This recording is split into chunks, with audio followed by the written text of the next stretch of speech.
കൊല്ലം ഇവിടെ അച്ഛൻ തിരുവനന്തപുരത്ത് വർക്കല. കൊല്ലത്ത് അവിടെ പണിക്ക് വന്നിട്ടുണ്ട്, കണ്ണൂർ വന്നിട്ടുണ്ട്. കണ്ണൂർ എവിടെ? കണ്ണൂര് ഹാർബറിൽ വന്നിട്ടുണ്ട്. ഇവിടെ ബോട്ടൊക്കെ പിടിക്കൂലേ? നമ്മുടെ ബോട്ടിൽ വന്നിട്ടുണ്ട് പണി. നേരത്തെ ഞാൻ കടൽ പണിക്കാണ് പോകുന്നത്. അതെ, അഴീക്കൽ. കൊല്ലത്തെ കൊല്ലാർമല അറിയാമോ? അറിയാമല്ലോ കൊല്ലാർമല പണി.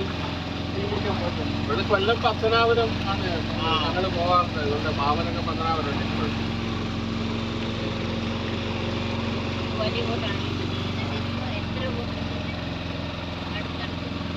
അവിടുന്ന് കറങ്ങിയിട്ട് ഇങ്ങോട്ടാ വരുവാ?